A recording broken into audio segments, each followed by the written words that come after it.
बोलिए प्रेम से श्री सद्गुरु महाराज की जय।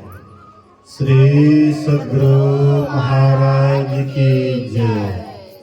श्री सद्गुरु महाराज की जय। अखंड मंडलाकारं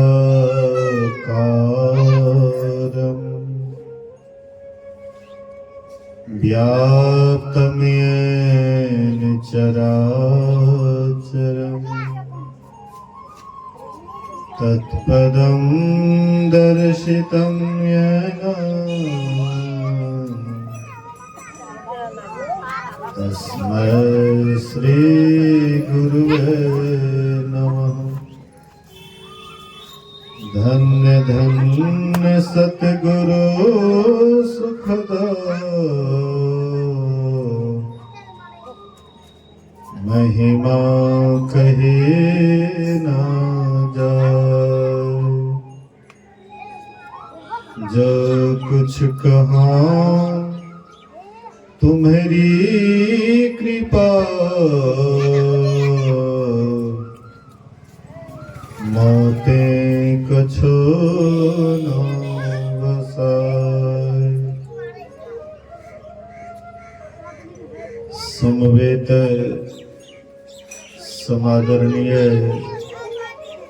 सज्जन वृंद, आदरणीय माताओं तथा भक्तिमती बहनों, अपराह्न कालीन संतमत सत्संग में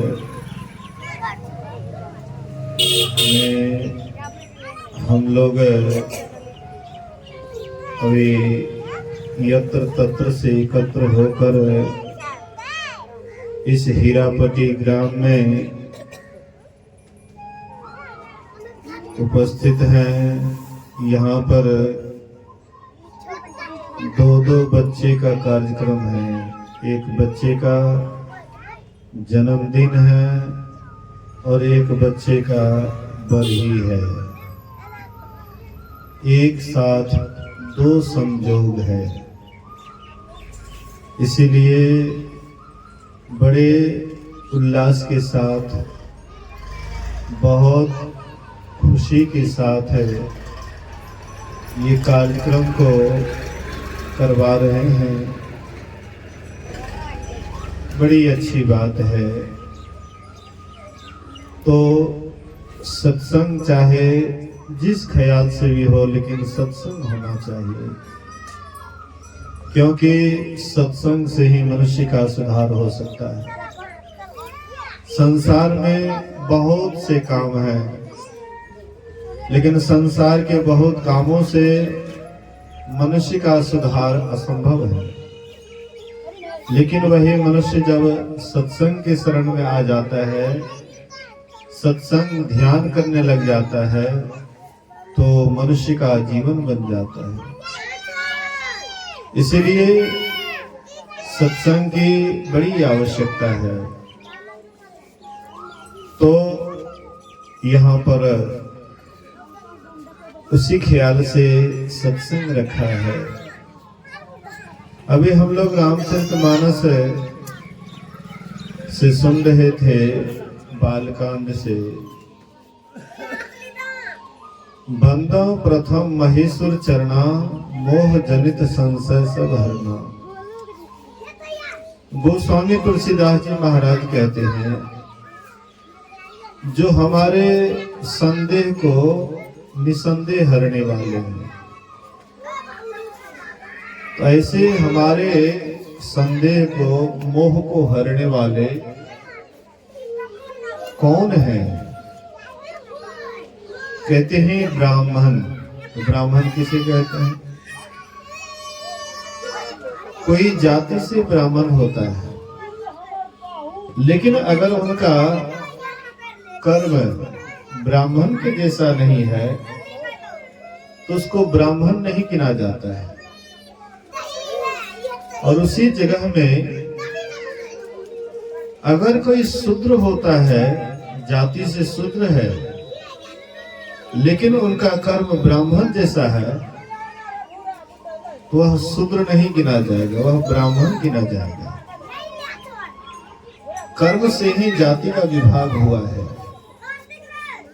कर्म अगर अच्छा करते हैं, शुभ कर्म करते हैं, जब ध्यान करते हैं, सत्संग ध्यान करते हैं, उत्तम कर्म करते हैं, शुभ कर्म करते हैं, तो वह जाति से नीच ही नीच क्यों नहीं हो, नीच से नीच क्यों नहीं हो, तो वह भी महान हो जाता है, वह भी महान हो जाता है। लेकिन कोई ऊंच से ऊंच जाति में जन्म लिया है, लेकिन करनी अगर नीचा करता है, न सत्संग करता है, न ध्यान करता है, न शुभ कर्म करता है, न अच्छे कर्मों को करता है, तो वह ऊंच जाति का रहते हुए भी नीचा गिना जाता है। संत कबीर साहब कहते हैं, ऊंचे कुल में जन्म लिया, तुमने ऊंचा कुल में जन्म लिया है, अच्छी बात है। ऊंचे कुल में जन्म लिया, करनी ऊंच ना हो। तुम ऊंचे कुल में जन्म लिए हो, लेकिन अगर करनी तुम्हारा ऊंचा नहीं है, स्वर्ण कलश सुरा भरा साधु निंदा हो। सोने के कलशा में, सोने के घड़ा में जैसे शराब रखा हो, तो उसका क्या महत्व है। सोने के घड़े में हीरा जवाहरात हो तब तो, लेकिन सोने के घड़ा में अगर शराब भरा हुआ है, साधु निंदा, कहते हैं कि वह ऊंचा नहीं। इसलिए कर्म प्रधान विश्व रचि राखा, जो जस करई से तस फल चाखा। कर्म ही महान है, कर्म ही पूजा है। उत्तम कर्म करके लोग महान हो जाते हैं। इसलिए मनुष्य को उत्तम से उत्तम कर्म करना चाहिए, शुभ से शुभ कर्म करना चाहिए। और यह सत्संग ध्यान से शुभ कर्म संसार में और कोई नहीं है। इस सत्संग ध्यान से बढ़ करके शुभ कर्म संसार में और कोई नहीं है। इसलिए गोस्वामी जी कहते हैं, बंदो प्रथम महिषु चरना, मैं पृथ्वी पर के देवता को प्रणाम करता हूं। स्वर्ग के देवता जानवे करते हैं, इंद्र, वरुण, सूर्य, चंद्र, इस बहुत सारे देवता हैं स्वर्ग के। स्वर्ग की देवता का वंदना किए और कहते हैं मैं पृथ्वी पर के देवता को वंदना करता हूँ। पृथ्वी पर का देवता, पृथ्वी पर का देवता कौन है? जो हमारे अज्ञान को नाश करता है, हमारे अज्ञान को समाप्त करता है। जैसे सूर्य का किरण जब उदय होता है तो अंधकार खत्म हो जाता है। सूर्य का किरण पड़ते ही अंधकार नहीं ठहर पाता, अंधकार भाग जाता है।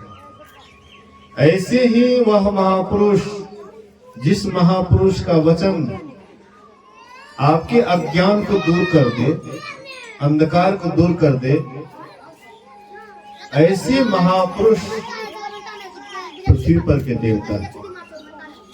अगर ऐसे महापुरुष संसार से खत्म हो जाए, संसार में आना छोड़ दे, तो संसार नष्ट भ्रष्ट हो जाएगा, संसार खत्म हो जाएगा। इसलिए कबीर साहब कहते हैं, आग लगे आकाश में, चूई चूई पड़े अंगार, असंत न होते जगत में, तो जल मरता संसार। आग लगी आकाश में। हम आप देखते हैं बाहर के आकाश को, क्या बाहर के आकाश में हम देखते हैं आग लगती है? आग का गोला गिरता है, हम देखते हैं। लेकिन भीतर में भी एक आकाश है, एक अंतर में अपने हाँ, शरीर के अंदर में भी एक आकाश है और उसमें कहते हैं कि सबके अंदर में आग लगी है, काम क्रोध आदि विकार सबको सता रहा है। कभी कभी देखिएगा कि वह भवक उड़ता है, बाहर में दिखाई पड़ता है कि देखो फलना आदमी कैसा काम करती है। इसलिए संत महापुरुष हम आपको सही मार्ग दिखाने के लिए कि तुम कहां जा रहे हो,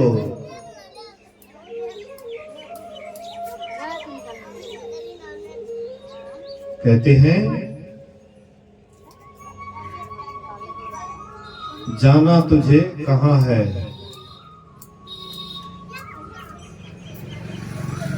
आया कहां से ऐ मुसाफिर, जाना तुझे कहां है, इतना तो विचार लो, बस हो गया भजन,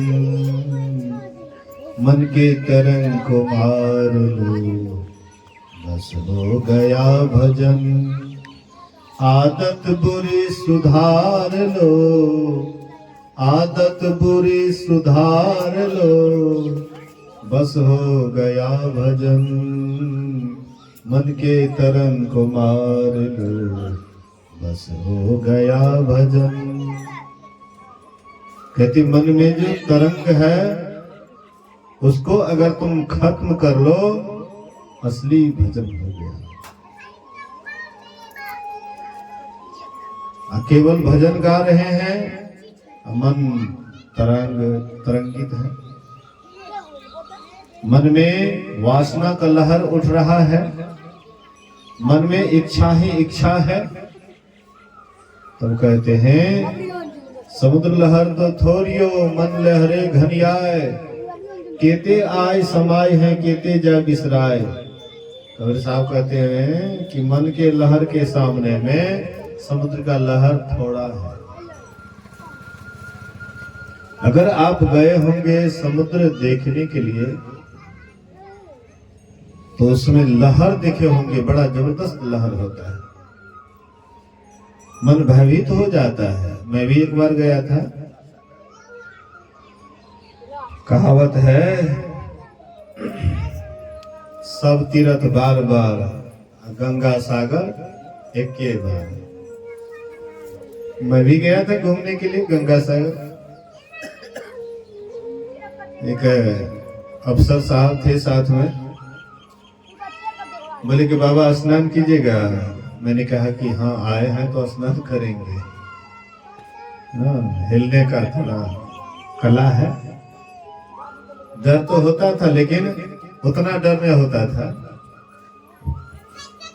तो पर भी लहर आता था दक्षिण की तरफ, थाते थाते जितना लोग गया था उससे भी थोड़ा और आगे चले गए। इतना पानी में एकाएक उधर से जब ज्वार आता था, एकदम सीधे शरीर को ले जाकर के उधर किनारे की तरफ रख देते, इतना जोर से लहर आता था। कबीर साहब कहते हैं कि मन में उससे भी ज्यादा लहर है, लेकिन इस मन के लहर को कौन समझता है? जो साधक हैं, जो ध्यान साधना करते हैं, वे मन के लहर को समझ पाते हैं। नहीं तो संसार के लोग लहरे में उबडुब करते रहते हैं, तो ये पता नहीं लगता है कि हम कहाँ। कभी उसको देखने का भी ख्याल नहीं कि हम किस स्थिति में हैं, हमारी क्या स्थिति है, उसको ठिकाना भी नहीं रहता है। लेकिन जो साधना करते, ध्यान करते हैं, उनको पता लगता है कि मन में कितना लहर होता है। केते आय समाय है केते जब बिसराय, यहाँ पर आता है तो कितना आदमी लहर को ठीक करने का कोशिश करता है, उससे ऊपर उठने का कोशिश करता है, और कितना इसे में डूब जाता है, लहरे में डूब जाता है, मन के लहर में डूब जाता है। इसलिए महापुरुष कहते हैं कि ये जो लहर है, मन के अंदर जो लहर है, वासना का लहर है, इच्छा का लहर है, ये लहर से पार उतारने वाले कौन हैं? तो संत महापुरुष। हम आपके भीतर में देखते हैं कि किस स्थिति में हमारा जीवन चल रहा है। कबीर साहब कहते हैं, मोरे जियरा बड़ा अंदेशवा मुसाफिर जइहो कोनी ओर, मोह का सहर कहर नर नारी दुई फाटक घनघोर, कुमति नायक फाटक रोके पढ़ियो कठिन झिंझोर, मुसाफिर जइहो कोनी ओर। मुसाफिर कहा है हम आपको, बोलिए प्रेम से श्री सद्गुरु। हम आपको संत महात्मा मुसाफिर कहा है। मुसाफिर किसको कहते हैं? जो हाँ सदा नहीं रहता है, कुछ देर के लिए धर्मशाला में ठहरता है, कुछ देर के लिए मुसाफिर खाना में ठहरता है, उसको मुसाफिर कहते हैं ना। हम लोग भी कभी कभार जाते हैं दिल्ली, पंजाब या कहीं सफर करते हैं, तो तब तक धर्मशाला में ठहरते हैं, मुसाफिर खाना में ठहरते हैं, जब तक गाड़ी नहीं आती है ना। गाड़ी अभी विलंब है तो मुसाफिर खाना में जाकर के बैठते हैं। लेकिन कब तक बैठते हैं? जब तक गाड़ी नहीं आती है। गाड़ी आती है तो क्या करते हैं? मुसाफिर खाना में बैठे रहते हैं कि नहीं हम नहीं जाएंगे कहीं, यहीं पर बैठे रहेंगे। तुरंत जैसे गाड़ी आती है तुरंत उस पर बैठ करके सफर कर जाते हैं। ठीक इसी तरह से संत महापुरुष कहते हैं कि हम आप भी यही संसार रूपी धर्मशाला में ठहरे हुए हैं, संसार रूपी मुसाफिर खाना में ठहरे हुए हैं। जब तक मौत रूपी गाड़ी नहीं आती है तब तक इसमें ठहरे हैं। जैसे उधर से आती है मौत रूपी गाड़ी तो देखता है कि आपको अभी बेटा छोट है कि बेटी नहीं छोट है, कि अभी पोता नहीं हुआ कि पोती नहीं हुआ है, कौन चीज देखता है। सीधा आपको वहां से सफर करना पड़ता है। इसलिए संत महात्मा कहते हैं ये संसार मुसाफिर खाना है। आया जहां से सैर करने ए मुसाफिर तू यहाँ, था सैर करके लौट जाना युक्त तुझको फिर वहां। सैर करना भूल कर निज घर बना के टिक गया, याद कर अपने देश की परदेश में क्यों रुक गया। आया जहां से सैर करने ए मुसाफिर तू यहाँ, तुम तो आया था यहाँ सैर करने के लिए, घूमने के लिए।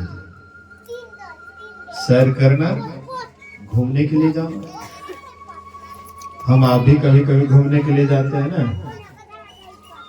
घूमने के लिए जाते हैं, चलो थोड़ा सा घूम आते हैं। घूमने के लिए जाते हैं तो घूमने के लिए जाते हैं तो घूमते ही रह जाते हैं, फिर लौटते हुए। घूमने के लिए जाते हैं और देखते हैं लेट हो जाएगा, चलो चलो चलो घर भी लौटना, बहुत दूर निकल आए, बहुत दूर निकल आए इसलिए लौट जाते। हाँ, श्यामा चरण लहरी, बोलिए प्रेम से श्री सद्गुरु। खिरहरिया ऐसे ही कुछ स्टेशन का नाम था। श्यामा चरण लहरी शाम के समय में चले घूमने के लिए। पहाड़ी इलाका था, जंगल था, तो श्यामा चरण लहरी चले घूमने के लिए। तो घूमते घूमते कुछ और ज्यादा आगे बढ़ गए। उसके बाद जब घूमने लगे, हाँ, लौटने लगे तो आवाज होती है, ए श्यामा चरण लहरी थोड़ा और आगे आओ, और आगे आओ। सोचिए कौन आवाज दे रहा है, और आगे आवाज सुनकर के कुछ और आगे गए, फिर देखा कि लेट हो रहा है, फिर घूमने लगे, फिर आवाज होती है, हे श्यामा चरण लहरी, और आगे आओ, मैं तुम्हारा इंतजार कर रहा हूँ, और आगे आओ। ये और आगे जाते हैं, फिर लौटना चाहते थे, अंधेरा हो गया था, लौटना चाहते थे, फिर आवाज होती है, हे श्यामा चरण लहरी, मैं तुम्हारा इंतजार कर रहा हूँ, और आगे आओ। और आगे जाते हैं, एक गुफा था, और एक वृद्ध महात्मा उस गुफा के अंदर में ध्यान बैठे हुए थे, और वे महात्मा कहते हैं श्यामा चरण लहरी से, बेटा इससे पहले जन्म में तुम यहीं पर था, यही तुम्हारा आसनी है, यही तुम्हारा कमंडलू है। ए लड़का से काहे बातचीत करता है जी? ए, देखता नहीं सत्संग हो रहा है बगल में, करके बगल में हल्ला करता है। बोलिए श्री सद्गुरु। कहते हैं बेटा, हाँ इससे पूर्व जन्म में तुम यहीं पर था, इसी गुफा में ध्यान कर रहा था, इसी गुफा में साधना कर रहा था, लेकिन तुम्हारा शरीर छूट गया, परमात्मा ने तुम्हें गृहस्थ आश्रम में भेजा है, तुम्हारा जो कुछ अधूरा ध्यान भजन था और वहीं रह करके तुम पूरा करोगे। हाँ तो कहते हैं तो क्या करें गुरुदेव? कहते हैं मैं तुमको युक्ति बता देता हूं, ध्यान करने की विधि बता देता हूं। 3 दिन तक उससे ध्यान करवाए, 3 दिन उस गुफा में रख करके ध्यान करवाए। उसके बाद बोले कि बेटा जाओ, जहां तुम नौकरी करते हो, हाँ वहां तुम जाओ, नौकरी करो, और जब विशेष कोई आवश्यकता पड़े तुम मुझे जब बुलाओगे तो मैं आ जाऊंगा। गुरु महाराज जी वचन दिए कि जब कोई विशेष तुम्हारे पास परिस्थिति होगा या तुम विशेष याद करोगे तो मैं तुम्हारे पास आ जाऊंगा, इसलिए बेटा जाओ। मन तो नहीं होता था, इतना बढ़िया गुफा, एकांत, पहले जन्म का सब कुछ याद आ गया था, मन न होता था, लेकिन फिर भी गुरु की आज्ञा है कि नहीं तुमको वहीं पर रह करके साधना पूरा करना है, इसलिए जाओ बेटा। तो श्यामा चरण लहरी वहां से आए, आने के बाद जो नौकरी चाकरी था सब कुछ देख रेख सब कुछ करने लगे।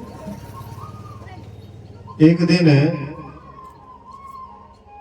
जिस उस समय अंग्रेज का जमाना था, एक अंग्रेज के यहाँ नौकरी करते थे, एक जो बड़ा अफसर था उसमें, उसकी पत्नी कई दिनों से बीमार थी, तो एक दिन बड़े चिंतित थे कि हमारी पत्नी क्या है, कैसे हुआ नहीं हुआ, सख्त बीमार थी, पता नहीं, बहुत शौकीन था।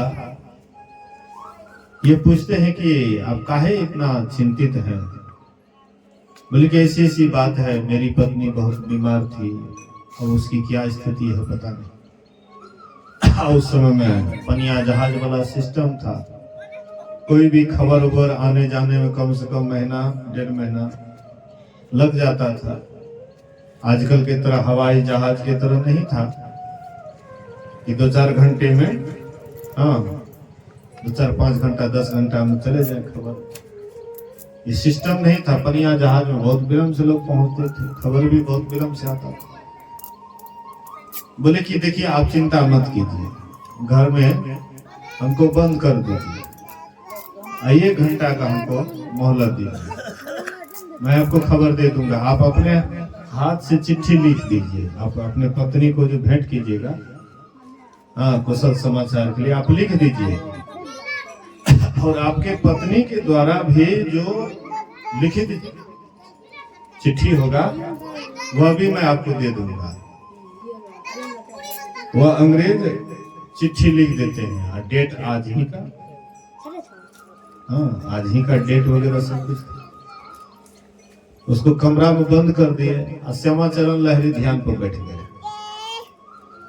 ध्यान पर बैठ गए, उनके पत्नी के पास ले गए वो चिट्ठी।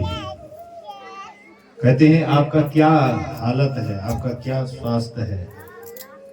वह कहती है कि मैं बिल्कुल अब स्वस्थ हो गई हूँ, चिंता करने की बात नहीं।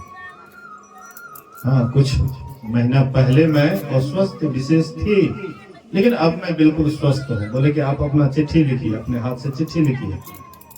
वह चिट्ठी लिखती है तो उसके पति द्वारा चिट्ठी उसको दे दिए, अब पत्नी द्वारा जो चिट्ठी लिखी वो ले लिए। 1 घंटा के बाद जब ताला खोलते हैं तो उसके बाद श्यामाचरण लहरी चिट्ठी दिए, उनके पत्नी द्वारा लिखित चिट्ठी दिए। बोले कि देखिए आपकी पत्नी अब हाँ स्वस्थ है और कुछ महीनों में वे फिर आपसे भेंट करने के लिए आ रही है, इसलिए चिंता मत कीजिए। चिट्ठी दी अंग्रेज के। उधर अंग्रेज की पत्नी बाद में देखती है कि आज ही का डेट है, आज ही का डेट है, आई कैसे आ गया मेरे पास है, हमारे पति का चिट्ठी संदेश कैसे पहुंचा दिया, आज ही का डेट है।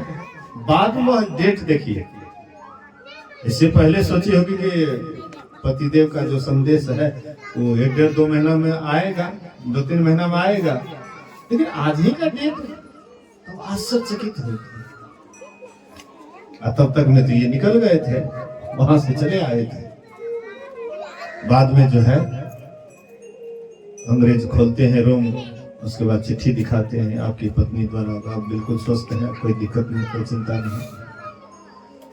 एक दिन अंग्रेज कहता है कि तुम्हारे गुरु महाराज कैसे हैं, एक बार उसका दर्शन करना चाहता हूं।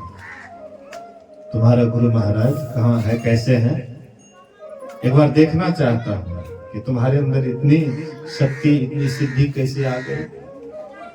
वह गुरु महाराज तुम्हारा कैसा होगा, एक बार हमको दर्शन करा दो। बोलिए श्री सदगुरु। दर्शन करा दो। बोले कि कोई बात नहीं है, हाँ कोई बात नहीं है। गुरु महाराज जी को एकांत में जाकर के गुरु महाराज जी को पुकार लगाते हैं, गुरु महाराज आइए, एक बार बहुत इच्छा है देखने की, दर्शन करने की, इसलिए गुरुदेव आइए।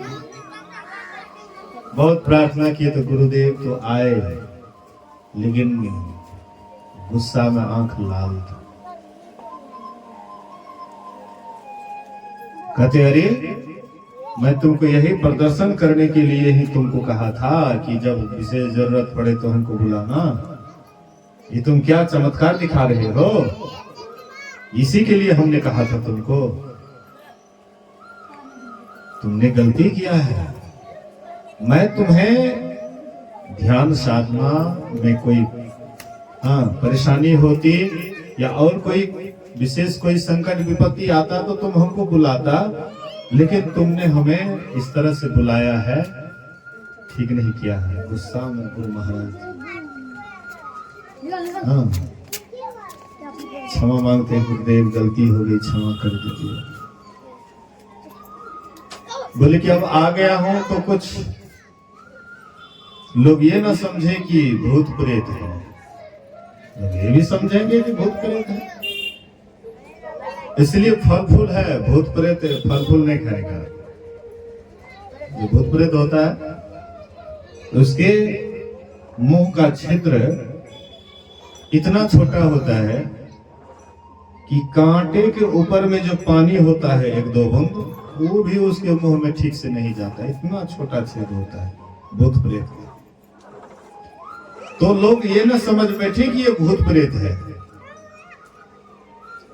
लाओ फल फूल दिए, खाए फल फूल, उसके बाद दर्शन दे करके चले गए। बोले कि अब इस तरह से चमत्कार मत दिखाओ, जब विशेष कोई जरूरत पड़े तभी हमको बुलाना। उसके बाद उनके गुरुदेव अंतर ध्यान होकर चले गए। कहने का आशा है, मतलब है कि श्यामाचरण लहरी गए घूमने के लिए, तो फिर लौटे कि नहीं लौटे।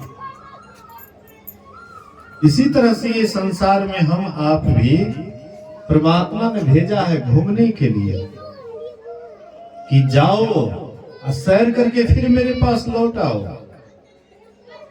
लेकिन हम लोग क्या किए, सैर करना भूल कर निज घर बना के टिक गया। घूमने वाला बात को भूल गए कि हमको लौटना भी है परमात्मा के पास, जहां से आए हैं। हम लोग कहाँ के वासी हैं? यहाँ के वासी हैं। हीरापट्टी में कब तक रहिएगा? जब तक शरीर है? हीरापट्टी में तब तक निवास रहेगा जब तक ये शरीर में है। और शरीर छूट जाएगा तो कोई हीरापट्टी में रखेगा अंगना घर में है? कि हमारा माय चाहिए, हमारा बाप चाहिए, हमारा फलना चाहिए, चिल्ला चाहिए है? कोई नहीं रखेगा। जब तक आप शरीर में हैं, सेवा करने योग्य हैं, तो सब आपको चाहता है।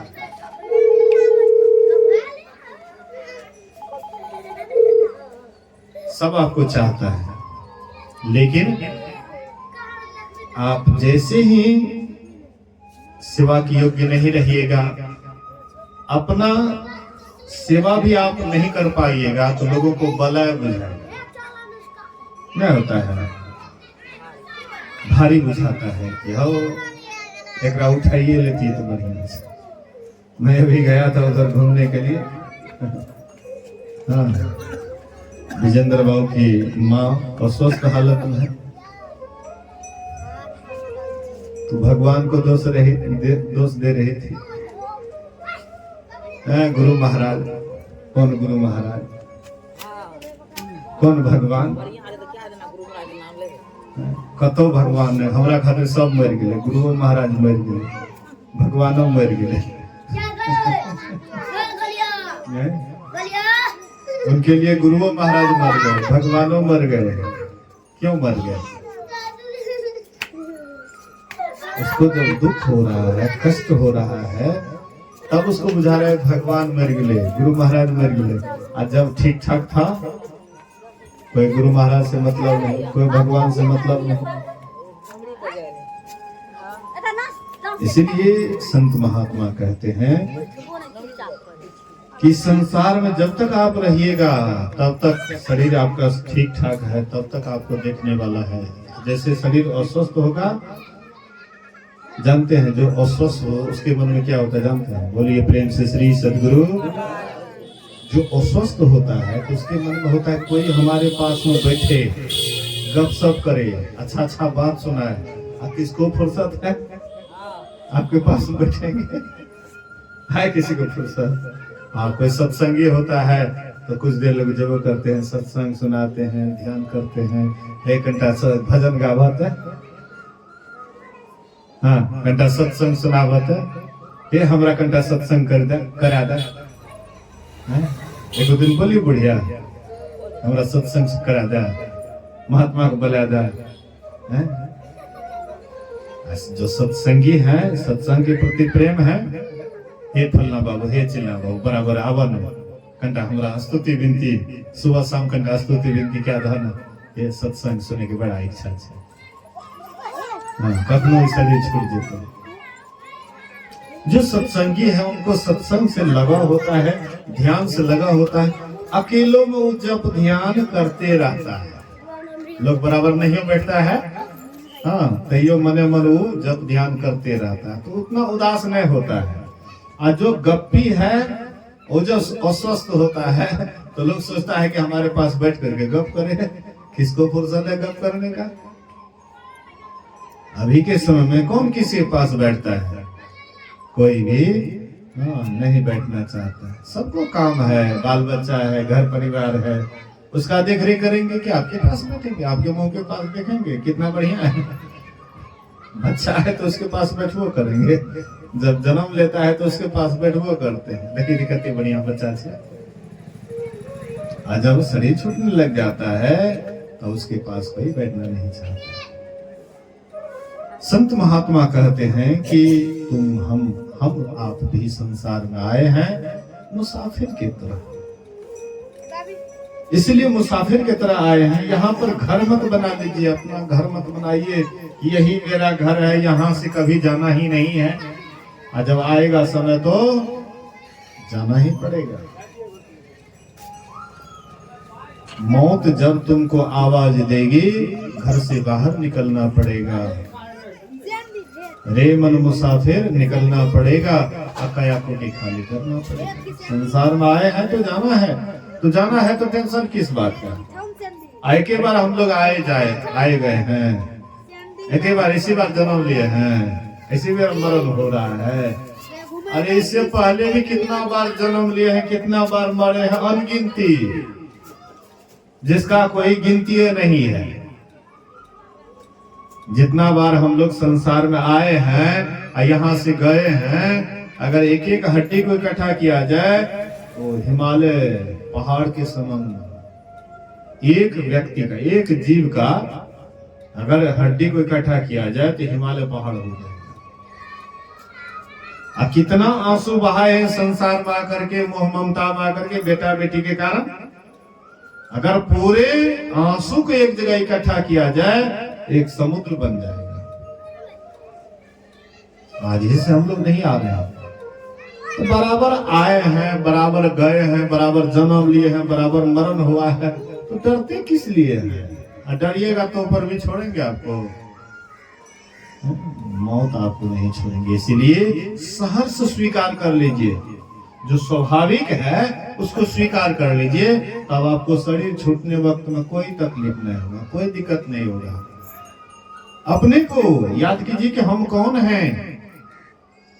आया जहां से ऐ मुसाफिर, जाना तुझे कहां है, इतना तो विचार लो, बस हो गया भजन, मन के तरंग को मार लो, बस हो गया भजन। आदत बुरी सुधार लो, आदत बुरी सुधार लो, बस हो गया भजन, मन के तरंग को मार लो, बस हो गया भजन। मन में जो तरंग है, मन में जो इच्छाएं हैं, उस पर आप सवार हो जाएंगे। भगवान कृष्ण ग्वाल बाल के साथ गेंद खेल रहे थे। बोलिए श्री सद्गुरु। हाँ, भगवान कृष्ण ग्वाल बाल के साथ गेंद खेल रहे थे और जानबूझ करके भगवान कृष्ण जोर से मार दिए गेंद को। हाँ, मनसुखा था, वो भी उनके तरफ कोई नहीं गेंद फेंकता था, तो मनसुखा कहता था कि सबके तरफ गेंद फेंकता है, मेरे तरफ क्यों नहीं फेंकता है? हमको कोई नहीं खेलने के लिए देता है, हमको भी एक अवसर देना चाहिए। भगवान कृष्ण बोले कि कोई नहीं देता है तो हम तुमको देते हैं। हाँ, रोको गेंद को। जोर से मारे भगवान कृष्ण, मनसुखा रोक नहीं पाए गेंद को, चला गया गेंद कालियादह। कालियादह जिसके नीचे हाँ बहुत ही जबरदस्त नाग था, नागराज उसमें निवास कर रहा था, जहर से पानी खोलता था, जो माल मवेशी पानी पीता था मर जाता था, और उसका वाष्प जो आकाश में उड़ता था, न पानी धूप होती है तो उसमें पानी वाष्प बन करके ऊपर उठता, वही बादल बनता है, फिर बारिश होती है। तो वह वाष्प बन के जो आकाश में उड़ता था, वह वाष्प अगर किसी चिड़िया वगैरह को लग जाता था वो भी मर जाता था, इतना विषैला। भगवान कृष्ण कोई मौका देख रहे थे नागराज को सैंतने के लिए, कोई मौका का तलाश थे, और वही तलाश मिल गया। मारा जोर से गेंद, मनसुखा रोक नहीं पाए, गेंद चला गया कालियादह में। बच्चों का होता है कि तुमने फेंका है, तुमने फेंका है इसलिए तुम्ही को गेंद निकालना पड़ेगा। सब बच्चे कहने लगे ग्वाल बाल कि तुम ही गेंद को फेंका है। हम बोले कि मनसुखा को मत दो, उसको दिया है। अब तुम्ही को निकालना पड़ेगा। भगवान कृष्ण कहते काहे टेंशन लेते हो, हम निकालेंगे, जहां भी गया है गेंद हम निकालेंगे। तो सोचा कि मजाक कर रहा है, ये थोड़ी मतलब घुस जाएगा उसमें, मजाक कर रहा है। ऐसा ही में कदम के गाछ पर चढ़ने लगे, जिधर उसका डाल झुका हुआ था उधर सब कहने लगा, रे रे रे रे छोड़ दो छोड़ दो छोड़ दो, हमको नहीं चाहिए गेंद, नहीं जानते हो इसमें बहुत जबरदस्त विषैला सांप रहता है, वो तो तुमको खत्म कर देंगे। भगवान कृष्ण कहते हैं कि तुम्हारा सेनापति आज तक भी कोई काम ठान लेता है उसको अधूरा नहीं छोड़ता है। इसलिए गेंद बोला है लाऊंगा तो लाऊंगा, मैं जा रहा हूं और गेंद ला करके ही लौटूंगा, बीच में लौटने वाला नहीं है। बच्चे से दौड़ करके चले गए उधर नंद बाबा यशोदा मैया के पास, तुम्हारा लाला पानी में डूब गया, हाँ पता नहीं वो हाँ खा जाएगा क्या होगा। उधर से नंद बाबा यशोदा मैया आए, यशोदा मैया एकदम अब मेरा लाला क्या होगा नहीं होगा, एकदम बेहोश हो रही है। लेकिन बलराम इस रहस्य को जानते थे। बलराम कहते हैं कि माँ चिंता मत करो, कान्हा कोई साधारण नहीं है कि उसको कोई चीज खा जाएगा या कोई चीज काट लेगा। अरे ये कान्हा स्वयं ईश्वर है, स्वयं परमात्मा का अवतार है, टेंशन मत लो माँ, शांत रहो, चिंता मत करो कान्हा के संबंध में, कान्हा पूरी दुनिया को चलाने वाले। थोड़ा शांत करते हैं। वे नीचे गए, नागरानी जगे हुए थे, आई गए गेंद को लेने के लिए। नागरानी कहती है अरे रे बालक तू कहाँ आया, तुमको पता नहीं है अभी नागराज सो रहा है, तुम्हारा भाग्य बढ़िया है, और नहीं तो कहीं ये नागराज तुमको खत्म कर देंगे, इसलिए बेटा तुम्हारा भाग्य बढ़िया है। अरे चुपचाप गेंद के फेरे मत पड़ो, तुम यहां से निकल जाओ। भगवान कृष्ण कहते हैं माई तुम मेरे ऊपर क्या दया दिखा रही है, दया दिखाना है तो नागराज को दिखाओ, हम उसको सेंतने के लिए आए हैं। गेंद तो एक बहाना था, गेंद एक बहाना था, लेकिन हम नागराज को ही तो सेंतने के लिए आए हैं, उसी को नाथेंगे। यहाँ पर जितने भी हैं, हाँ मवेशी वगैरह पानी पीता है मर जाता है, इसलिए विषैला को यहाँ से निकालेंगे। ये नागरानी वगैरह सब समझा रहे थे, भगवान कृष्ण नहीं माने, गए नजदीक। नागराज कहता है कौन है, बोले कि तुम्हारा काल आया हूं, तुम्हारा काल आया तुमको सेतने के लिए, तुमको वश में करने के लिए, नाथने के लिए। तुम बहुत मनमाना चाल चलते हो, इसलिए हम तुमको सेतने के लिए आए हैं। नागराज उसको हाँ बांध लेते हैं, हाँ घुमा करके बांध लेते हैं। भगवान कृष्ण महायोगेश्वर शरीर को फैलाने लग जाते हैं। जैसे शरीर को फैलाने लगे उसका बाण ढीला पड़ने लगा। जो योगी होता है वह अपने शरीर को छोटा से छोटा और बड़ा से बड़ा करने के लिए जानता है। एक संत हुए शम्स तेवरेज, शम्स तेवरेज गए थे बगदाद, और वहां जाकर के सोचा कि यहाँ आए हैं तो कुछ न कुछ करके जाना चाहिए। भारत से गए थे बगदाद, तो सोचे कि यहाँ ठहरेंगे तो कहाँ ठहरेंगे। एक वेश्या थी और उनसे कहते हैं कि देखो मैं तुम्हारे यहाँ कुछ दिन ठहरना चाहता हूँ। बोले कि मैं वेश्या हूँ, मेरे यहाँ ठहरोगे लोग निंदा करेंगे। बोले कि उससे हमको कोई फर्क नहीं पड़ता, लोग कुछ भी कहे उससे हमको कोई मतलब नहीं है, लेकिन ठहरूंगा कुछ दिन। बोले कि कोई बात नहीं, जब आए हो मेरे यहाँ ठीक है ठहरो। वहां पर रहने लगे। अब बोले कि कोई अगर विशेष जरूरी काम हो तो हमको बताना, तुम्हारा काम कर देंगे, क्योंकि तुम्हारा यहाँ पर रह करके खाएंगे तो तुम्हारा कुछ काम तो करेंगे, तो समय आने पर तुम्हारा कोई काम कर देंगे। शम्स तेवरेज वह वेश्या से कहते।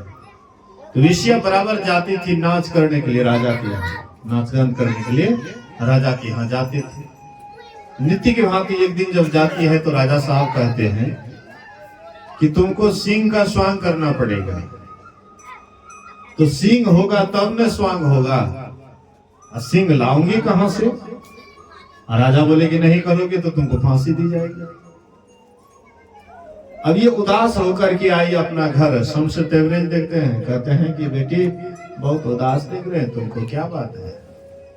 बोले कि राजा साहब हमको बोले कि सिंह का स्वांग करना पड़ेगा, सिंह मिलेगा तब तो स्वांग पूरा होगा, नहीं तो राजा साहब फांसी देंगे। बोले कि टेंशन काहे लेती है, मैंने तुमको वचन दिया था कि कभी समय आने पर कोई काम तुम्हारा कर दूंगा। अब समय आ गया है तुम्हारा काम करने के लिए, कोई बात नहीं, मैं सिंह बन जाऊंगा, उसको राज दरबार ले जाना, हम सिंह बन जाएंगे, हाँ सिंह का स्वांग पूरा हो जाएगा। तो गई वह लेकर के, तो वहां पर नृत्य कर रही है सिंह के आगे पीछे। वह बादशाह का एक बच्चा था, लड़का था, जो लगभग 4-5 वर्ष का था। तो वह बच्चा गया सिंह को छेड़ता है, तो सिंह को छेड़ता है तो सिंह के अंदर तो बड़ा गुस्सा होता है। अब सिंह को कोई छेड़े या सिंह कुछ नहीं करे, ये कभी संभव है? सिंह को जैसे छेड़ता है, सिंह एक तमाचा मारता है, एक ही तमाचा मारता है। एक तमाचा में बादशाह का बेटा उसी समय में राम नाम सत हो गया, बोलिए श्री सद्गुरु महाराज। सिंह का थप्पड़ लगा, किसी कोई साधारण का तो था नहीं, एक थप्पड़ में उसका राम नाम सत हो गया। अब तो बादशाह आया, हाँ उसके बाद शम्स तेवरेज अपने भेष में आ गए। बादशाह आया, बोले कि महाराज एक ही मेरा लड़का था, हाँ मेरा खानदान एक ही लड़का था, महाराज इसको किसी तरह से जीवित कर दीजिए, नहीं तो मेरा खानदान ही यहीं से समाप्त हो जाएगा, महाराज दया कर दीजिए। बहुत गिड़गिड़ाने लगे। तो शम्स तेवरेज कहते, ए बच्चा, खुदा के नाम पर तू जीवित हो जा। बच्चा जीवित नहीं होता। फिर कहता है बच्चा, हाँ खुदा का हुक्म है तू जीवित हो जा, नहीं जीवित होता। 2-3 बार बोले नहीं जीवित होता। उसके बाद कहते हैं, ए बच्चा, शम्स तेवरेज का हुक्म है तू जीवित हो जा। जैसे बोले तुरंत वह बच्चा उठ करके खड़ा हो गया, बोलिए श्री सद्गुरु। अपना नाम लिए, संत का नाम लिए बच्चा तुरंत उठ करके खड़ा हो जाता है, जीवित हो जाता है। जैसे वहां से चलने लगे तो मौलवी लोग सोचे कि तो सबका नाक कान काट करके जा रहा है, भारत का महात्मा, हाँ भारत का संत, इस सब का नाक काट करके जा रहा है। इसलिए बोले कि महाराज जो खुदा की निंदा करे तो उसको जीते जी खाल उतार लेना चाहिए देह से। जो खुदा की निंदा करे, खुदा की तोहनी करे, उसका जीते जी खाल उतार लेना चाहिए। राजा तुरंत मौलवी की बात को सुन करके हाँ जल्लाद से कहते हैं कि जाओ और वह महात्मा के शरीर पर से खाल उतार करके लाओ। जाते हैं, जल्लाद कहते हैं आपके शरीर से खाल उतारना है। बोले कि खाल उतारना कोई साधारण बात नहीं है। अरे खाल चाहिए तुमको? बोले कि हाँ। बोलो रुक जाओ, थोड़ी देर रुको, मैं अभी खाल देता हूं।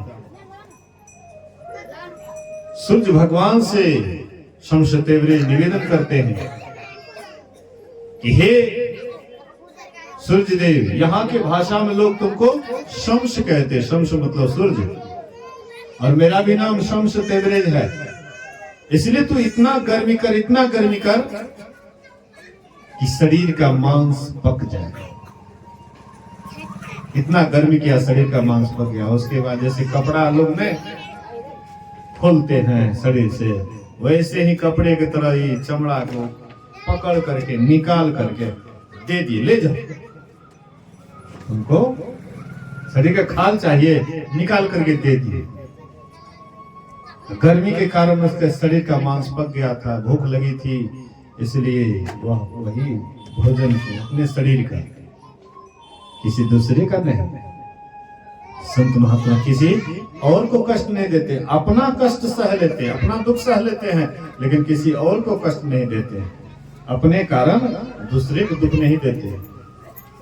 अपने शरीर के मांस खा करके उसके बाद शरीर छोड़े। मेरे कहने का ये आशय है कि जो योगी होता है वे शरीर को बड़ा से बड़ा और छोटा से छोटा बनाने के लिए जानता है। भगवान कृष्ण तो महायोगेश्वर थे, इसलिए शरीर को विशाल के उसका बाण ढीला पड़ गया, अब कुदक करके चले गए उनके फन पर। हाँ, नागराजो कई फन उसके मुंह में, कई फन था। जो फन ऊपर करता था उसी के ऊपर पैर धर देते थे, जो ऊपर करता था उसी के ऊपर पैर धर देते थे। क्या है मन हम आपका विशेला वही सर्प है, नाग विशेला नाग ये मन है। इनमें जो कई इच्छाएं हैं यही है फन। हाँ, कई फन उसको भी था, वैसे ही मन में कई फन है। कालिया दह क्या है? अंधकार। बोलिए प्रेम से श्री सदगुरु। अंधकार, ध्यान जो करते हैं, आंख बंद करते हैं तो क्या दिखाई पड़ता है? इजरिया है, अंधकार दिखाई पड़ता है। आंख बंद करने के बाद अंधकार दिखाई पड़ता है, यही है कालिया दह। ऐसी में विशेला सांप है मन। आइए, हम लोगों को बराबर काटते रहता है, हम लोग जिस समय काटता है उस समय दर्द होता है, अब बाद में फिर कहते अच्छा की करबै, एहना है छे, दुख तकलीफ एहना है छे। हाँ, फिर भूल जाते हैं, और फिर ये दंश मारता है, फिर भूल जाते हैं। कहते हैं एक दिल लाखों तमन्नाएं, इसमें भी ज्यादा हवस फिर पता क्या क्या है उसको बिठाने के लिए। इसलिए संत महात्मा कहते हैं संसार धर्मशाला के समान है, यहाँ से जाना है, लेकिन जाने से पहले जो अपना काम करके जाता है तो यहाँ से आराम से जाता है। आए हैं सो जाएंगे राजा रंक फकीर, आइए सिंहासन चढ़ी चली बंदे जात जंजी।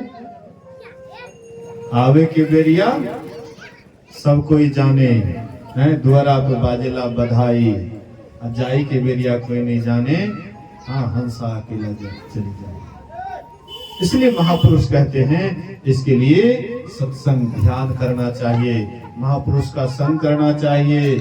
गुरु महाराज कहते हैं नित सत्संगति करो बनाई, अंतर बाहर दो विधि भाई, अधर्म कथा बाहर सत्संगा, अंतर सत्संग ध्यान भंगा। कहते हैं दो तरह से सत्संग करो, एक बाहरी सत्संग जो अभी हम लोग बैठ करके कर रहे हैं, और फिर जब एकांत होता है, अकेले हो जाते हो, उस समय आंख बंद करके आराम से ध्यान करोगे तो तुम्हारा आत्म शांति तुमको मिलेगा। तो दोनों तरह का चाहिए, दोनों सत्संग चाहिए। तो समय कुछ अधिक हो रहा है, कुछ विलंब से सत्संग स्तुति विनती प्रारंभ हुआ। सत्संग तो ऐसे सवेरे शुरू हुआ, लेकिन भजन पूरा चला। हाँ, गायक एकदम है, जे लीजिए 2-4 घंटा एकदम हिलने वाले नहीं, हाँ हारने वाले नहीं है। ये इधर उधर वाला थोड़े है, पुरनका गायक है। इसलिए आइए हम लोग कुछ उनसे भी भजन सुनते हैं, उसके बाद आरती की ओर चलेंगे। बोलिए श्री सद्गुरु महाराज की।